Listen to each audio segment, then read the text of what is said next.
It's all cold down along the beach. The wind's whipping down the boardwalk. It's like Bruce Springsteen, get it? Hey, band, you want to go fishing? No. What? No. Why not? Because it's cold. It's cold. So we can still go fishing. Bruce Springsteen cough. Bruce would be proud. You want to go fishing in the winter? In December? In January? It's cold. Can we catch anything? Come on, let's go find out. To get away from this piano playing.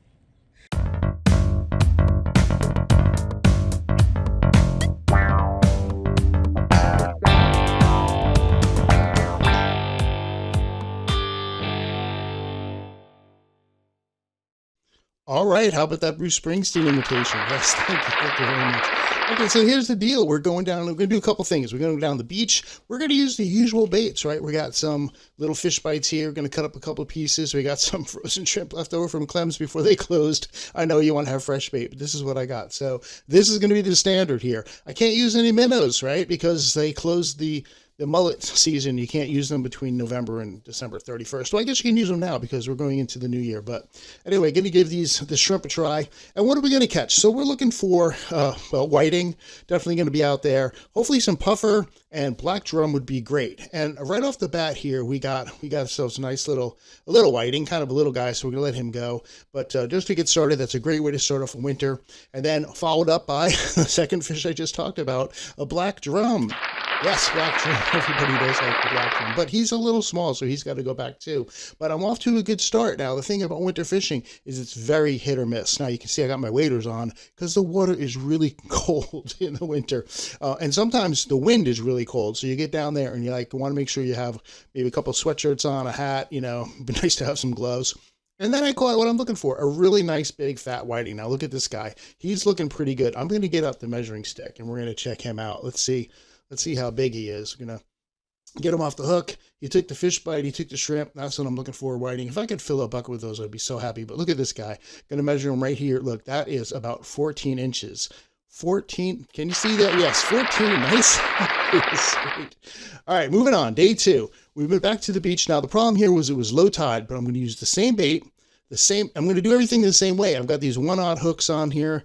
I've got a 4-ounce weight. I got 2 rods. One's more flexible than the other, so I can usually detect fish better. That white rod actually is a little bit nicer to be able to detect the little bites of little fish. The other one's great for big fish, but I use them both because I want to have 2 rods set up. And I get down there and I reel in my favorite fish and yours. Yes, my friends, it is the croaker. Now, that wasn't the ones I was talking about a minute ago when I said we're going to catch some fish, and I was talking about whiting and black drum and puffer, all those great eating fish. This is a croaker, so he's going back in. But we're not going to lose heart just because of one little croaker, right? We're going to keep fishing. We're going to try to we got the whiting, we got black drum. we want something good here. And we're not going to, but then we reeled in another croaker. Okay. And they're all really little too. At least if I could get a big croaker, at least I could feel good about them.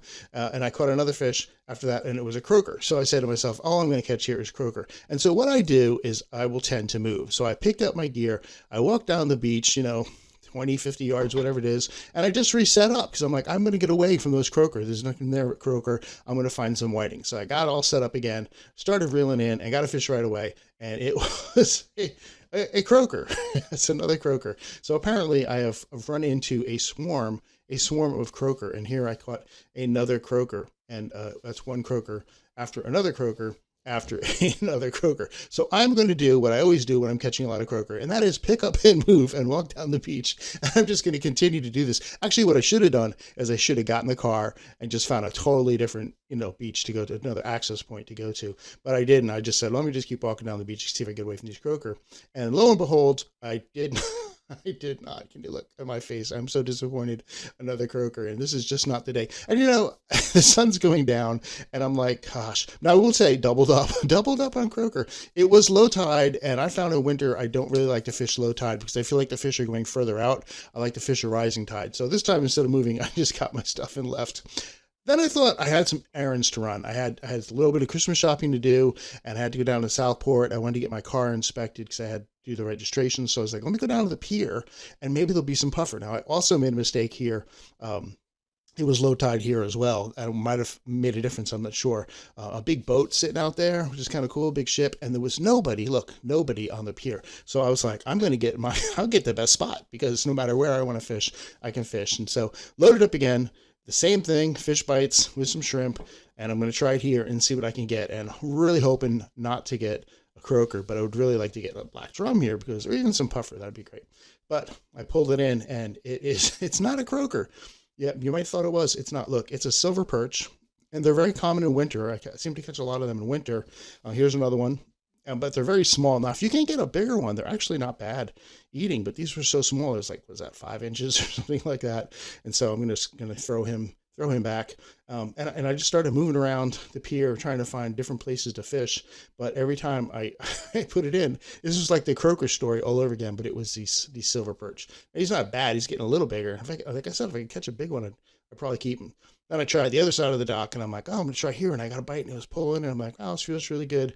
And when it reeled him in, it's going downhill, people. Winter fishing is tough. Look at this guy's back. He's got a little bump. That's a pinfish there. Oh, dropped him, but he's ready to go. So let me try the other side and trying to get there. And I really had no luck on the pier whatsoever. The birds are coming along. They were eating my bait. Every time I put it down, they just come around and grab it. You got to watch out for those birds on the pier. And it was beautiful out there. I like to watch the ships go by. And there were some dolphins jumping. But as far as fish go, none. Birds, yes. Fish, none. So I packed it up there. And like I said, I had some errands to run. So I moved on. I went to Boys Under the Hood, and I was like, I'm going to go to Boys Under the Hood and get my car inspected. It's a truck. I'm going to get my truck inspected because, you can't get it registered unless it's inspected. It's pretty easy, flip on the blinker, pop the trunk, show them the brake lights work. They were all happy. So immediately after that, I actually had my fishing gear in the back. I'm like, let me go back to the surf. Let me finish fooling around with the pier. Let's get back to what we're good at. Hopefully this time I'm not going to be going to that same spot. I'm not going to be hitting the croaker. I had that one challenge with the whiting, so I'm like, maybe I can get some more whiting. And the tide was coming up, but I'm telling you, I was there for hours waiting and waiting and waiting. And I got one bite and I got one hit.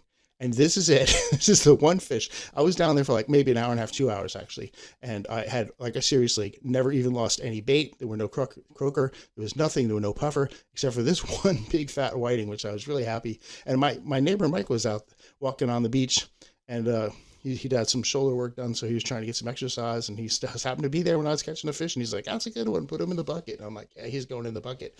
And then I just went back to fishing and that was it. It's the only fish I got. So winter fishing is this is just common occurrence. Like, here we go. Just gonna sit there and wait and wait and wait and wait. No fish whatsoever. What are you gonna do? But I caught the one. So that was good. I'm going to give it one more try. So Josh was with me this time. He came down to visit for Christmas vacation. So I'm like, let's go down and just try a different spot and try one more time. Same bait, right? Every time, same bait, different fish. So winter fishing, it's just the way it is. Sometimes you don't catch them. Sometimes you catch a bunch of croaker. Sometimes you catch one whiting and nothing else. And this time, let me check the tide. I got on the phone, checked the tide, and it was rising. I'm like, okay, we got a rising tide. I like the rising tide. I just feel like the fish are going to come close. You don't have to cast as far. And Josh was there, and he had the white rod, and he was holding it, and I wasn't. I had mine in the thing, and I didn't see the little fish nibbling, and I would pull it in, and my bait would be gone. But he was holding it. That was the key for him, because as he was holding it, he would feel the little nibble here, a little nibble there, and then he'd just start reeling it in. And I'm like, oh, okay, what do you got? And he pulled in this fish, and I was, okay. I was like, oh no, is this the croaker story all over again? This is not happening. Please don't be the case. So we got that croaker. But then he turned around and he got another bite right after that. And this time he pulled it in, and it was a yummy, delicious puffer. Oh, one of my favorite fish to eat. I was so excited because Kim wanted to make the 7 for Christmas Eve. There's a dish with the 7 fishes. You're supposed to have 7 different fishes, but I'm like, I'm going to catch 7 puffer and we'll have 7 fish. So we're going to have the 7 fishes on Christmas Eve. So I'm like, yeah, some puffer's going to be in that dish. So I'm like, we got to catch 7 of these. So this is number 2. And I'm like, I'm putting these guys in a bucket. Now, the one Josh caught was pretty big, and this one wasn't bad either.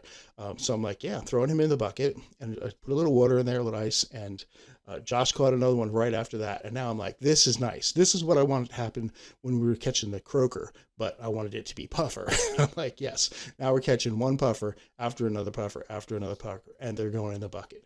Kim's going to be excited. We're going to have the 7 fishes for Christmas Eve. I got that one whiting. I got 5 puffer here.